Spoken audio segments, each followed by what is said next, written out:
নমস্কার। আমার ইউটিউবের ফলোয়ার অজয় বাবু উনি একটি কোশ্চেন জিজ্ঞেস করেছেন যে 144 নম্বর ওয়ার্ডে ওনার 2 কাঠা জমি আছে, তার ট্যাক্স কত হতে পারে। আপনাকে বলে দিই, দেখুন, কর্পোরেশন যেভাবে ট্যাক্স নিচ্ছে বলা শক্ত, কী যে চার্জ করবে আর কী যে চার্জ করবে না কিচ্ছু বোঝা যাচ্ছে না।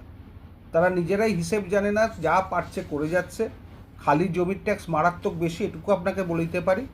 আগ বাড়িয়ে কর্পোরেশনে যাবেন না, কর্পোরেশনের অথরিটি যখন আসবে তখন দেখে নেবেন।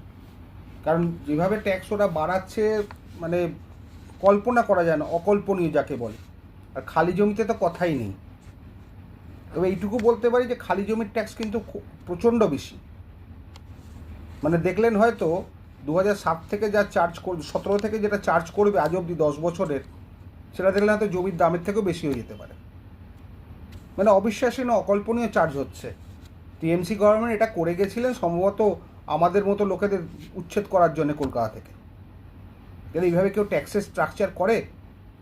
এই ট্যাক্সের স্ট্রাকচারটা ওদেরই, যারা কাউন্সিলর ছিল তারা প্রোটেস্ট করেছিল, এই একটা আটকে দিয়েছিল অনেকদিন। কারণ আমি তাদেরকে চিঠি লিখেছিলাম এবং তারা সেটা বুঝেছিলেন যে আইনটা খুব ভয়াবহ আইন, কেউ বাড়িঘর রাখতে পারবেন না কলকাতা শহরে।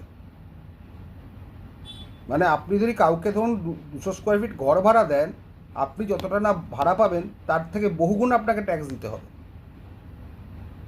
আবার কিছু কিছু ক্ষেত্রে সেটা 2 গুণও হতে পারে, 4 গুণও হতে পারে, 6 গুণ, 10 গুণও হতে পারে।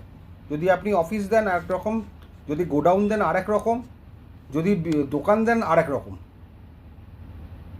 মানে কার মস্তিষ্ক প্রসূত এটা বেরিয়েছে, যারই মস্তিষ্ক প্রসূত বেরোক, তারা চাইছে না যে আমরা কলকাতায় থাকি। কারণ এই অত্যাধিক ট্যাক্স দিয়ে কেউ কলকাতায় থাকতে পারবে না, কলকাতা বা সংলগ্ন অঞ্চলে যেখানে কেএমসি আছে। ভালো থাকবেন।